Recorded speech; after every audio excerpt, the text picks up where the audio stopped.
하나님 아버지, 저희를 자녀 삼아 주셔서 감사와 영광을 돌립니다.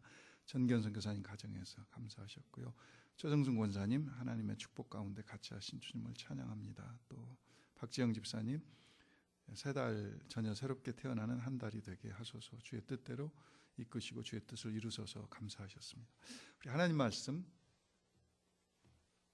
같이 우리 서신체로 마가복음 3장 20절부터 30절까지 말씀 같이 우리 합독하겠습니다. 집에 들어가시니 무리가 다시 모임으로 식사할 겨를도 없는지라. 예수의 친족들이 듣고 붙들러 나오니 이는 그가 미쳤다 하밀러라. 예루살렘에서 내려온 서기관들은 저가 바알세불이 집혔다 하며 또 귀신의 왕을 힘입어 귀신을 쫓아낸다 하니 예수께서 저희를 불러다가 비유로 말씀하시되 사단이 어찌 사단을 쫓아낼 수 있느냐. 또 만일 나라가 스스로 분쟁하면 그 나라가 설 수 없고 만일 집이 스스로 분쟁하면 그 집이 설 수 없고 만일 사단이 자기를 거스러 일어나 분쟁하면 설 수 없고 이에 망하느니라. 사람이 먼저 강한 자를 결박지 않고는 그 강한 자의 집에 들어가 세간을 늑탈치 못하리니 결박한 후에야 그 집을 늑탈하리라. 내가 진실로 너희에게 이르노니 사람의 모든 죄와 무릇 회방하는 회방은 사하심을 얻되 누구든지 성령을 회방하는 자는 사하심을 영원히 얻지 못하고 영원한 죄에 처하느니라 하시니 이는 저희가 말하기를 더러운 귀신이 들렸다 함이러라. 아멘. 서신체로 우리 같이 환영하고 축복합니다.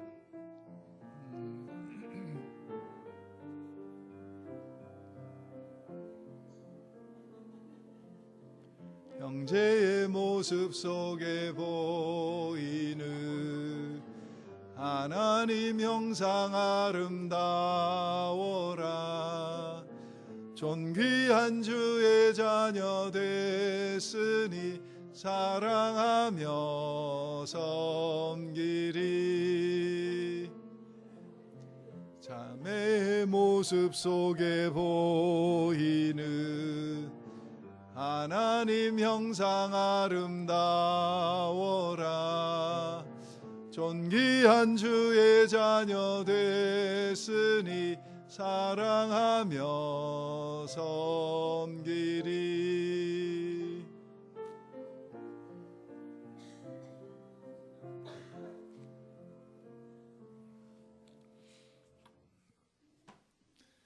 데니스도 휴스턴 비즈니스 트립 잘 다녀왔어. 예은이도 오랜만에 엄마랑 같이 예배에 같이 나와서 반갑고 감사합니다.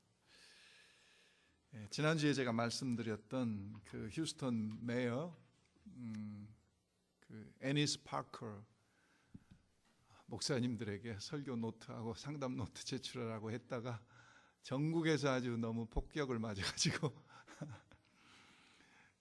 흑인 목사님들이 또 얼마나 셉니까? 휴스턴 시청 앞에 가서 막 데모하고 전국의 다른 지역의 목사님들이 막 연락하고 뭐 그래가지고 견디지를 못해서 그거 다 취소하고 그랬다는 소식을 지난주에 들었습니다.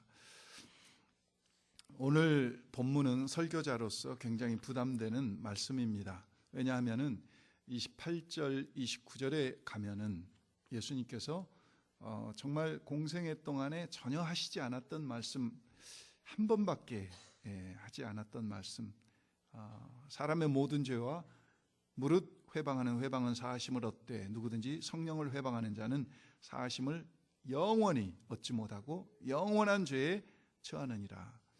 이 말씀이 굉장히 충격적이고 도전적인 그런 예수님의 선언이기 때문입니다.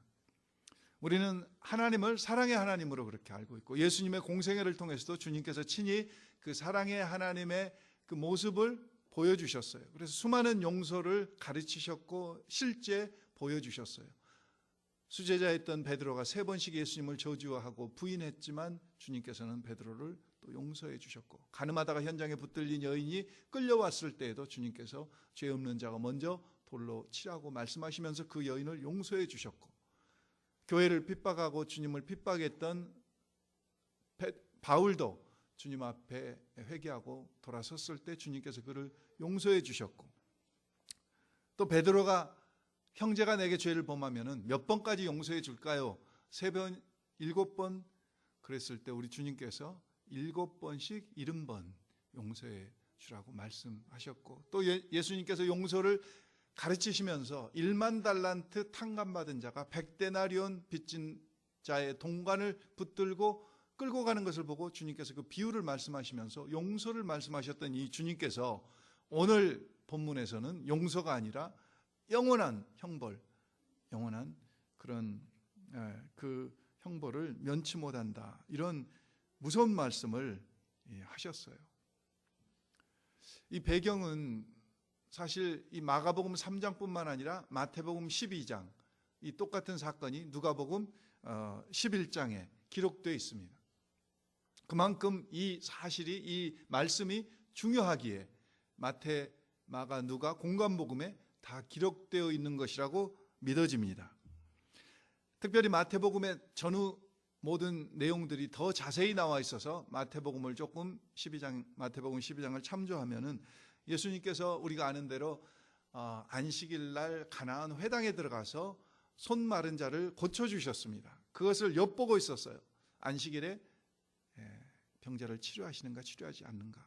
그래서 주님께서 병자를 치료하시자 그때부터 이 바리새인들은 다른 헤롯 당과 연합하여 예수님을 죽이려고 결의했습니다.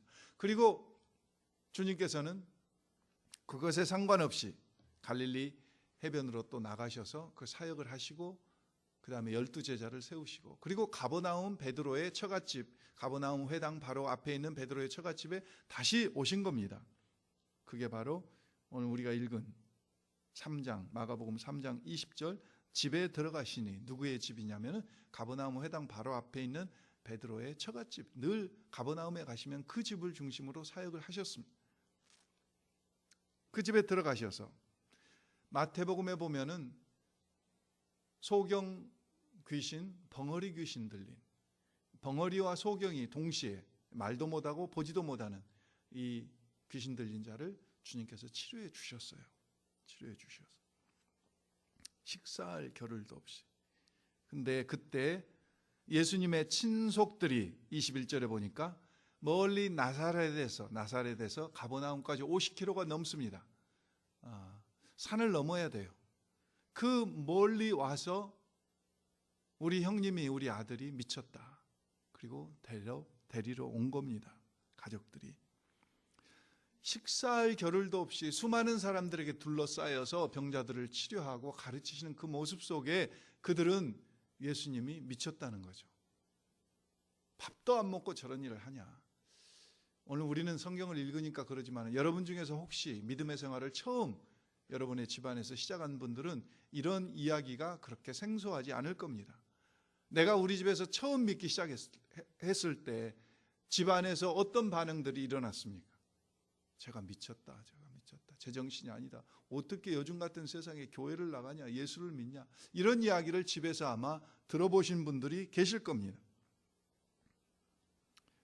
사실 그런데 예수 믿는 것은 미친 거죠. 미쳤어요. 주님에 미친 거죠. 시카고의 우리 D.L. 무디도 별명이 뭐냐면은 Crazy Moody였습니다. Crazy Moody, 미친 무디. 주님께 미치지 않고는 그가 밤낮 없이 복음을 그렇게 전가하고 그냥 그 사람들을 돌보고. 사도행전 26장에도 보면은 베드로가 유다 총독 베스도 앞에서 내가 묶인 것 이외에는 당신도 나와 같이 되기를 원합니다, 예수 믿게 되기를 원합니다, 이렇게 이야기를 했을 때 유다 총독 베스도가 베드로에게 뭐라고 합니까? 바울에게 뭐라고 그럽니까? 바울아, 네 학문이 너를 미치게 했구나. 너 미쳤구나. 오늘 예수님은 병자를 치료해 주시고 말씀을 가르치시는데 친족들은 와가지고 우리 형님이 미쳤어, 우리 오빠가 미쳤어, 우리 아들이 미쳤어, 그리고 데리러 온 겁니다. 데리러 왔어요. 사실 우리는 각자 무엇인가 몰두해서 살고 있습니다. 좋은 말로 몰두고 보통 말로 하면 미쳐서 살고 있죠. 술이나 마약이나 담배나 섹스나 포르노그래피나 이런 나쁜 것들에 의해서 미쳐서 사는 사람도 있고, 그거보다는 그렇게 나쁘지는 않지만은 뭐 스포츠나 취미생활이나 예술이나 일이나 공부나 그 외에 여러 것에 누군가 무엇인가에 사람들은 미쳐 살고 있어요. 그런데 기왕에 미쳐 사는 것, 우리가 정말 예수님께 미쳐서 살면은 얼마나 좋겠어요. 예수님께 미쳐 살면. 사실 여러분들은 지금 온전히 안 미쳐서 그러지 반쯤은 좀 미친 거죠.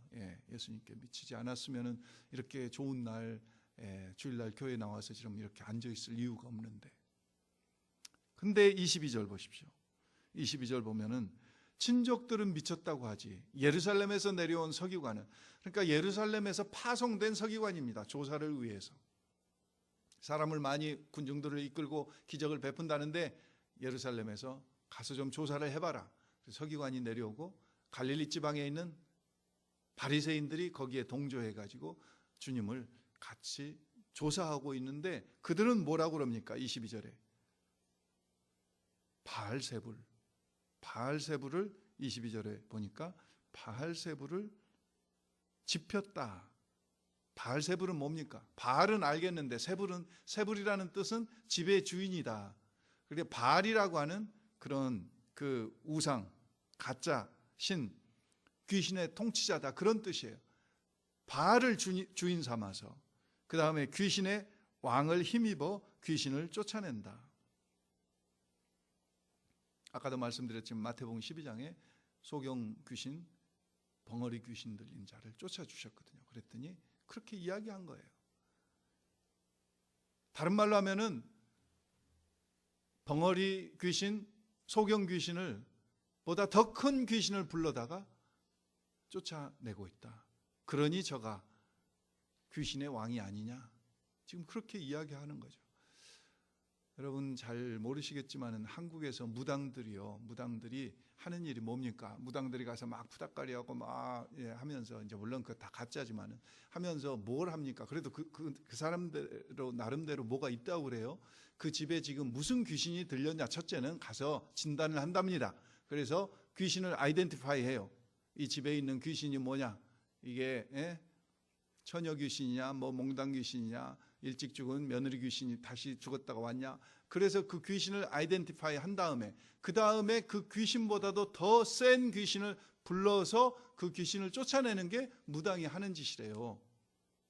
그래서 충청도하고 강원도 무당들은 주로 최영장군 귀신을 많이 부른다네요. 최영장군이 옛날 싸움을 잘했고, 이게 고려 때에 유명한 장군 아니에요. 황금을 돌같이 여겼던 최영장군. 그래서 최영장군 귀신을 부르면은 웬만한 귀신은 다 나간대요. 근데 경상도 지방에서는 임경업 장군 귀신을 부른다네요. 6.25 때가 아니라 임진왜란 때 이 경상도에서 임경업 장군이 싸움을 잘해가지고 왜군들을 많이 이겼어. 그리고 경상도에는 임경업 장군 귀신이 세다네요. 인천 경기도에서는 메가더 장군 귀신을 부른대요. 6.25 때 인천 상륙작전을 해서 그냥 공산당을, 그래서 하여간 자기보다 더 센 귀신을 불러가지고 그 귀신 들린 그랬다, 지금 그거죠. 지금 서기관들과 바리새인들은 예수님이 이 벙어리 귀신, 이 소경 귀신을 바알세불을 불러다가 그러니 저 사람이 귀신의 왕이 아니냐, 지금 그 이야기죠. 그러면서 그렇게 이야기하니까 예수님께서 23절에 뭐라고 말씀하십니까? 예수님께서 23절부터 나라를 비유를 드셔가지고, 만일 나라가 스스로 분쟁하면 그 나라가 설 수 없고, 만약에 귀신끼리 서로 귀신을 쫓아내고 그러면 그게 말이 되냐, 그 이야기죠. 그 다음에 집을 또 25절에 만일 집이 스스로 분쟁하면 그 집이 설 수 있겠느냐, 귀신끼리 서로 싸우고 귀신끼리 자기들끼리 서로 쫓기면 이게 말이 되냐, 이게 말이 안 되는 것 아니냐. 그러면서 또 26절 27절에는 강도의 비유를 드셔가지고, 만일 사단이 자기를 거스려 일어나 분쟁하면 설 수 없고 이에 망하느니라. 사람이 먼저 강한 자를 결박한 고는 그 강한 자의 집에 들어가 세간을 늑탈치 못하리니 결박한 후에야 그 집을 늑탈하리라. 그래서 주님께서는 그 악한 귀신을 결박시키시고 그 사람을 자유케 하셨다, 지금 그 말씀을 설명하고 계신 거예요. 여러분 미국에 아시듯이 31개 주에서는 사형을 시행하고 있고 사형 제도를 캘리포니아도 사형 제도가 있죠. 19개 주에서는 이 사형 제도가 없어요. 알래스카나 하와이나 또 어디입니까? 뉴욕이나 뉴저지나 커네티컷이나 이렇게 19개 주에서는 사형 제도가 없어요. 그러니까 맥시멈 이 센텐스가 라이프타임 센텐스예요. 평생 무기징역. 그런데 무기징역, 그래서 흉악범들에게 언도할 때 이 흉악범들에게 라이프타임 센텐스 가장 무거운 형벌을 내릴 때 사형을 시킬 수가 없으니까 가장 무거운 형벌을 내리면서 어떤 이 더 흉악한 아주 흉악한 범죄자들에게는 조건을 붙입니다. 그 조건이 뭐냐면은 with the possibility, no possibility of a parole, 그 조건을 붙여요. 그러니까 패롤이 뭡니까? 사면해 준다. 가석방의 가능성이 전혀 없는 라이프타임 센텐스를 받으면은 평생 동안 사면받지 못하고 주지사나 무슨 대통령이 사면해도 사면 받지 못하고 그냥 평생 동안 감옥에 있어야 되는 거예요. 오늘 주님께서는 28절 29절에 개역개정 성경에서는 성령을 모독하는 죄, 성령을 모독하면 그랬죠. 개역 성경에서는 성령을 회방하면 이렇게 번역되고 있죠. 이 말이 영어 성경에는 블레스피미로 나옵니다. 블레스피미는 뭡니까? 신성을 모독했다 그거죠. 신성을 모독했다.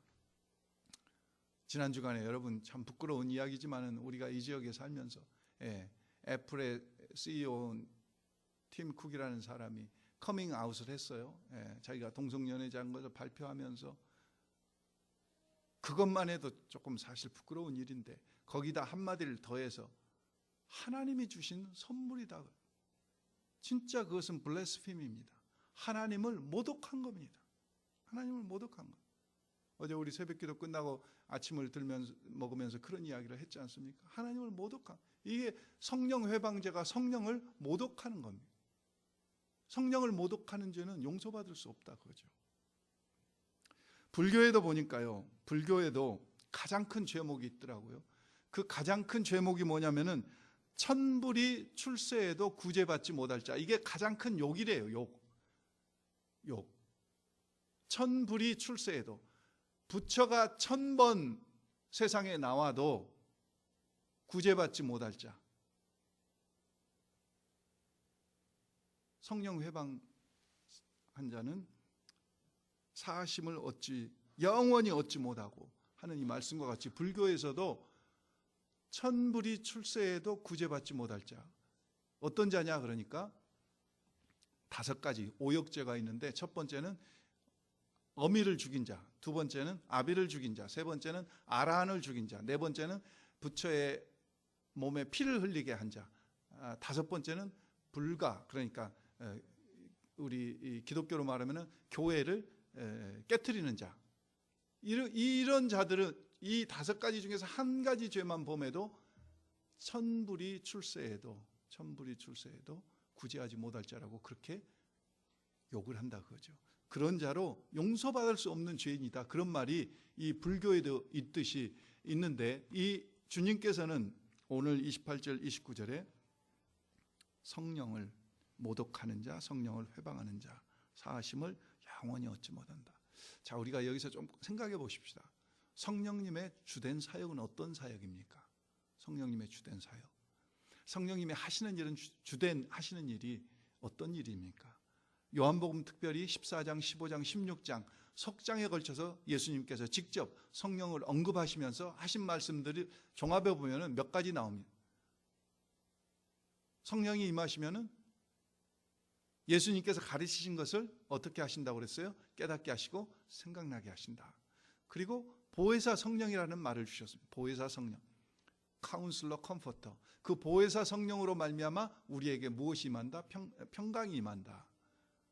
또 세 번째는 성령님이 오시면은 죄에 대해서, 의에 대해서, 세상에 대해서 심판하신다 그랬잖아요. 심판하신다.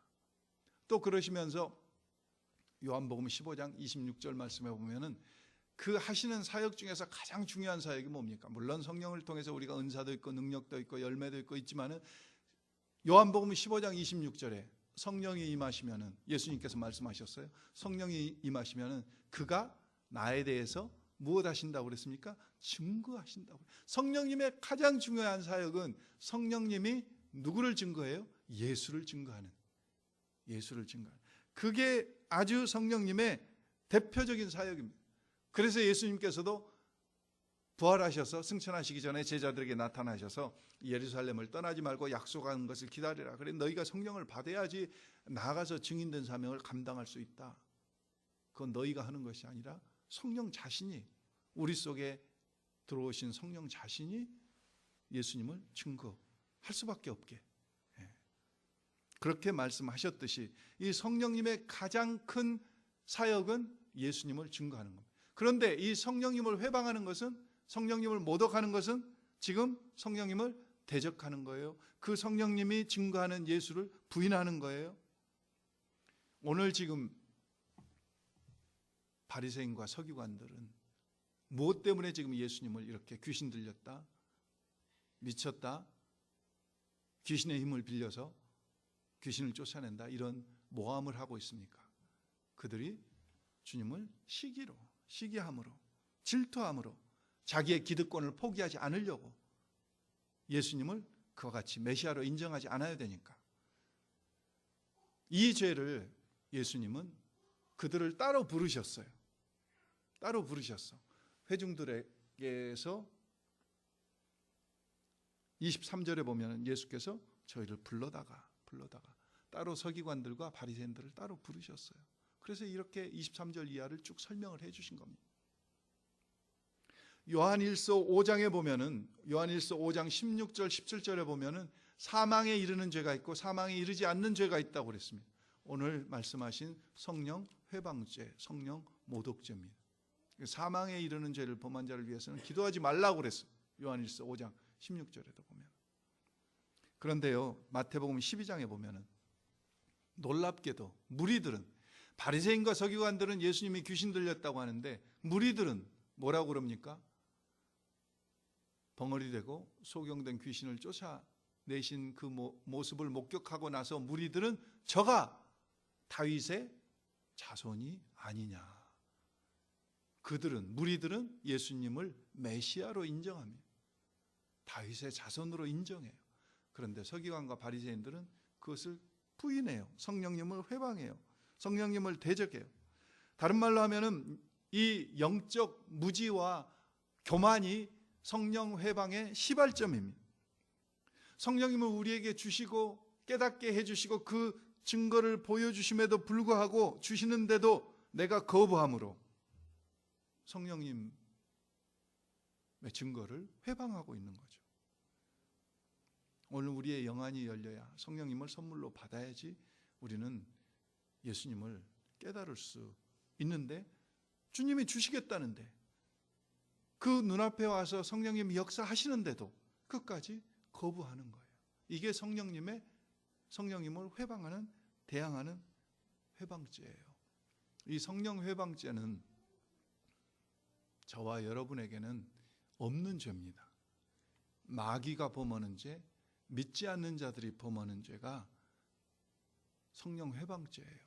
그런데 왜 주님께서는 이것을 말씀하셨고 성경은 세 군데나 계속 기록하고 계시느냐 묵상하면서, 우리가 왜 성령 회방죄를 내가 어떻게 범하냐 범하지 않냐, 제가 말씀드렸지만은 성령을 한번 받고 예수 그리스도를 주님으로 고백한 자들은 우리는 성령 회방죄를 범할 수는 없어요. 그럼에도 불구하고 왜 하나님께서는 이걸 성경에 기록해 놓으셨느냐, 우리로 하여금 적극적으로 대처하라고 저는 이것을 기록해 놓으셨다고 믿어서 성령 회방죄에 대한 우리의 대책은 뭐냐, 그거죠. 우리가 성령 회방죄는 범하지 않지만은 그 대책은 뭐냐, 믿지 않는 자들이 범하는 이 성령 회방죄를 우리가 어떻게 대처할 거냐, 그것은 한 길밖에 없습니다. 우리가 성령 충만하는 길밖에 없습니다. 성령 충만을 받아야 돼요.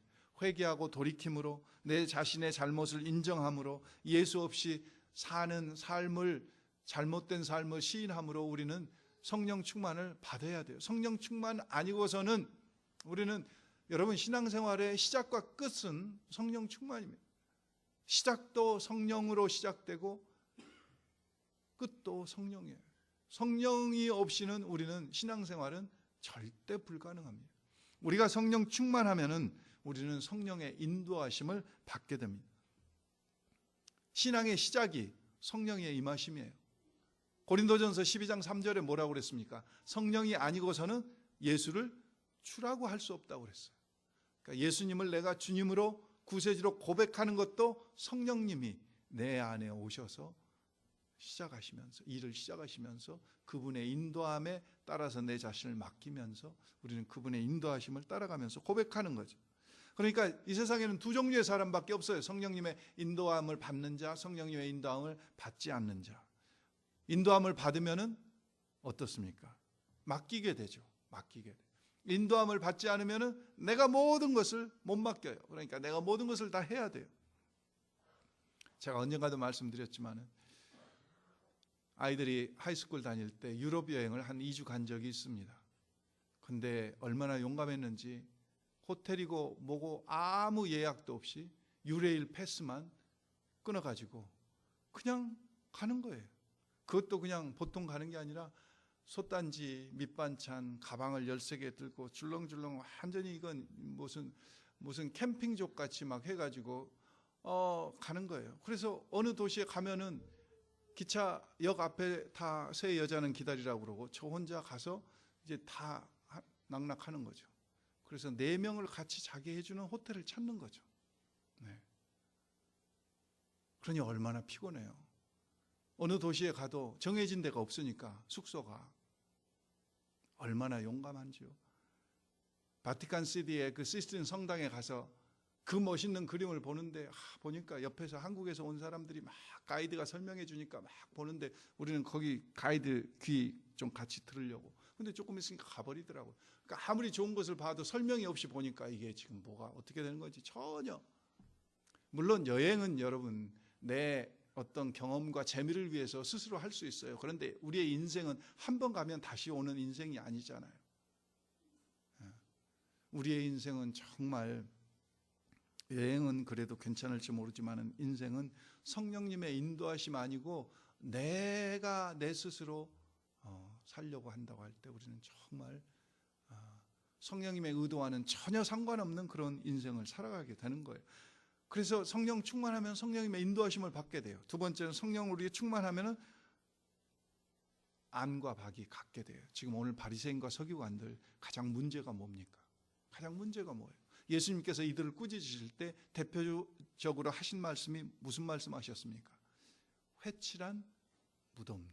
회칠한, 여러분 회를 멋있게 페인트 칠을 해놨어요. 무덤에 밖에 아름다워요. 그런데 그 속에는 시체가 썩는 냄새가 가득 들어있는, 안과 박이 토돌리 다른 이런 모습, 이게 바리새인과 서기관들의 향한 주님의 꾸짖음이셨어요. 그런데 성령이 충만하면은 안과 박이 같아진다 그거죠. 오늘 우리 신앙생활의 관건도 그겁니다.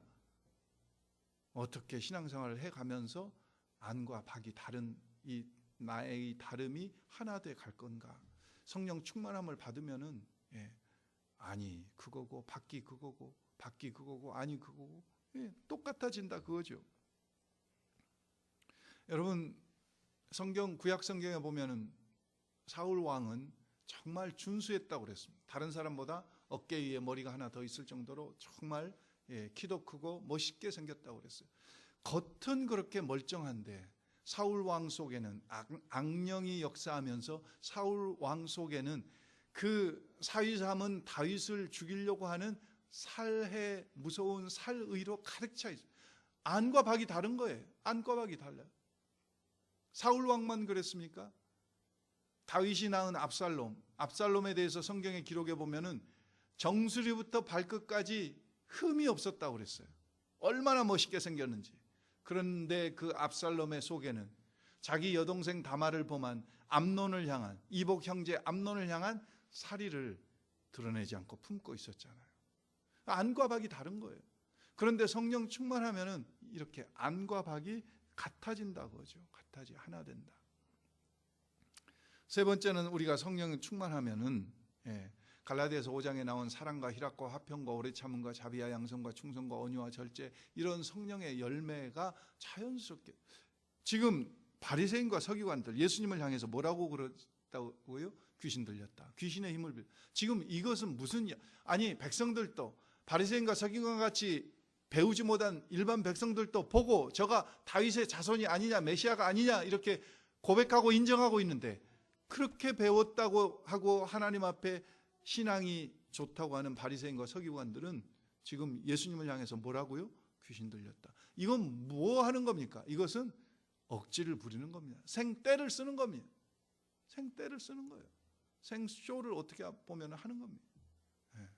성령의 열매는요, 내추럴하게 자연스럽게 맺히는 거예요.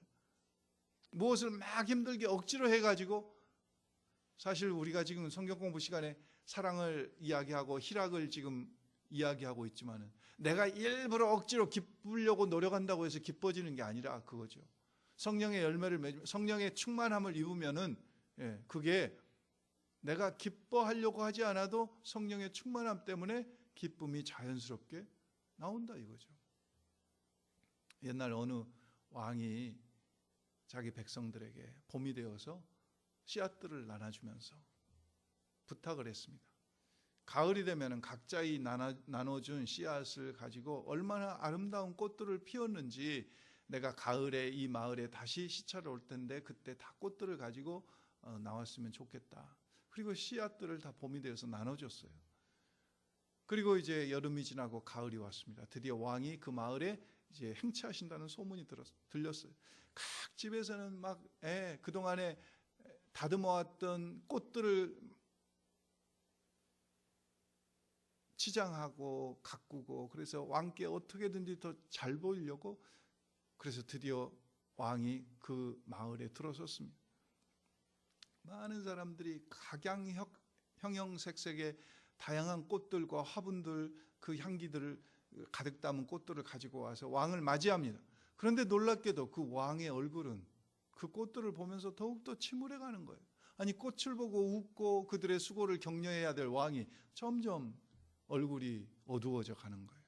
근데 그 마을에 어머니와 이 딸, 모녀가 사는 가난한 집안이 있었어요. 어머니는 아파서 거동을 못하는데 이 딸이 왕이 나눠준 씨앗을 받았는데 화분에 심었는데 이게 싹이 나지 않는 거예요. 한 달이 가도 싹이 나지 않아, 두 달이 가도 싹이. 이 어린 이 소녀는 너무 마음이 막 불안해지는 거예요. 근데 왕이 드디어 왔다는 소문을 들었는데 이 뭘 자기는 가지고 나갈 게 없는 거예요. 사람들은, 이웃집 사람들은 전부 그 아름다운 꽃들을 가지고 나왔는데 이 소녀는 할 수 없이 그 아무것도 없는 빈 화분, 흙만 담겨져 있는 화분을 들고 갔습니다. 다른 사람들이 좀 경멸하듯이 이렇게 쳐다보는 그 사이에 끼어서 그 화분을 들고 있는데, 놀랍게도 왕은 지나가다가 그 아름다운 화려한 수많은 화분들, 꽃들을 들고 있는 사람들을 피해서 그 소녀 앞에 서더니 얼굴을 활짝 피면서 웃는 거예요.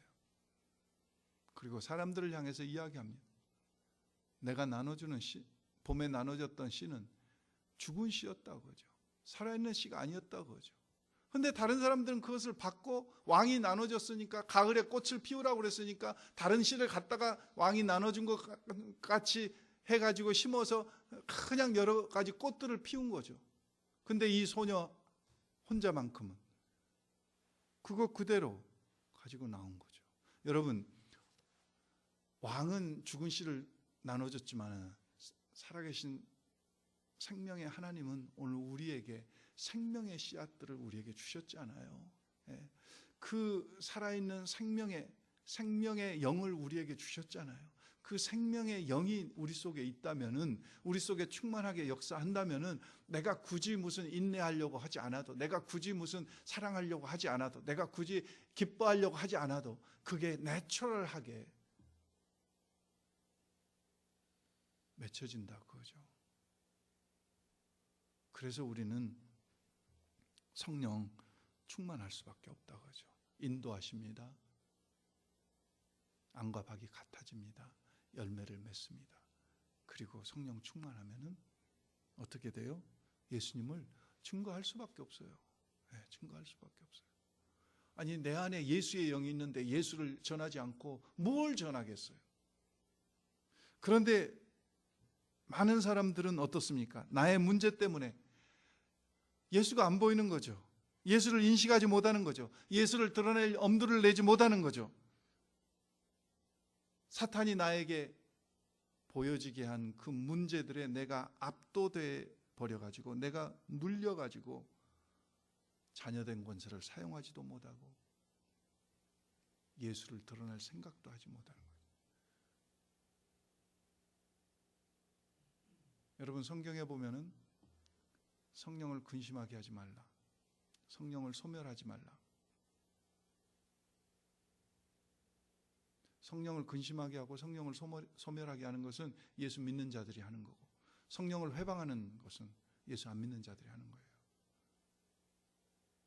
그런데 우리 속에 그 성령이 소멸되고 성령이 근심하시면 예수가 어떻게, 예수를 증거해야 될 영이 소멸됐고 예수를 증거해야 될 영이 근심하고 계시는데 어떻게 예수가 전해지겠어요? 오늘 전혀 성령 회방죄를 범할 가능성이 없는 저와 여러분에게 하나님께서 이 말씀을 주신 것은 우리로 하여금 적극적으로, 우리로 하여금 성령 충만하기를 원하셔서 이 말씀을 주신 줄 믿습니다. 적극적으로 정말 우리가 대처해서 내 자신이 성령 충만함으로 성령님의 인도하심대로, 안과 박이 똑같아, 처음과 나중이 똑같아, 우리 주님과 같이. 그리고 열매를 내가 억지로 맺으려고 하지 않아도 맺혀지고, 내가 억지로 예수를 전해야 되겠다고 결심하지 않아도 내 속에 계시는 그 영이 충만하게 역사하심으로 오늘 성령 회방죄를 범하고 있는 그 사람들을 안타까이 생각하면서, 그 사람들, 우리 주님께서 이 말씀을 하신 것은요, 사실 여러분 생각해 보세요. 성령 회방죄를 범했던 사울을 주님이 결국은 용서해 주시지 않습니까? 성령 회방죄를 범한 자도요, 주님 앞에 오면은 주님이 용서해 주세요. 오늘 주님께서 이 바리새인과 서기관을 따로 부르셔서 이 말씀을 하신 것은 그들을 향해서, 그들이 돌이키고 회개하고 돌아오기를 원하시면서 안타까우셔서 말씀을 강하게 하신 겁니다. 그런데 그들은 하나도 돌아오지 않습니다. 끝까지. 오늘 우리 주변에 이런 성령 회방죄에 해당되는 사람들이 많이 널려져 있습니다. 오늘 이 말씀을 하셨던 주님과 같이 안타까운 마음을 가지고 우리가 그들에게 나아가서 사랑으로, 그들을 정죄하는 마음으로가 아니라 그들을 정말로 사랑하는 마음으로 안타까워하는 주님의 마음을 전하는 통로 되셔서 예수가 전해지고 예수가 높임받는 그런 역사들이 우리 교회의 모든 사역을 통해서, 삶을 통해서 이루어질 수 있기를 주의 이름으로 축원합니다. 기도하겠습니다. 살아계신 아버지 하나님, 감사드립니다. 성령 회방죄를 범할 수 없는 저임에도 불구하고 이 말씀을 잊게 하시면 아직도 성령 회방죄를 범하면서도 그것이 죄인 줄도 알지 못하고 예수의 이름을 가지고 욕을 하고 예수의 이름을 가지고 그냥 정말 디스파이스하고 정말 하나님의 이름을 팔면서 그 살아가는 이 사람들 안타까이 여기며 저들을 찾아가라고 저희들에게 말씀하신 줄 믿습니다. 아버지 저희에게 다시 한번 성령의 충만함을 부어주셔서 아버지 하나님, 성령님께서 저희를 다스리시고 주장하시고 지배하시고 움직이시고 컨트롤하셔서 성령님이 원하시는 대로 보내시기도 하시고 열매도 드러나게 하시고 능력도 은사도 드러나게 하시는 그런 역사가 충만하게 이루어지게 하시옵소서. 그런 중에 정말 성령 회방죄 가운데 있는 자들에게 찾아가고 복음을 전해서 저희가 관계전도를 통해서나 또 노방전도를 통해서 그들에게 끊임없이 이 그리스도의 사랑이 나눠지고 증거될 수 있도록 저희를 사용해 주시옵소서. 아버지 하나님, 정말 성령 충만이 아니고서는 신앙생활은 절대 불가능한 것을 주님 앞에 고백합니다. 우리 정말 성령님이여 저희 속에 충만하게 역사하시고 다스리셔서 주님의 뜻을 이루시옵소서. 감사드립니다. 예수님의 이름으로 기도했습니다. 아멘.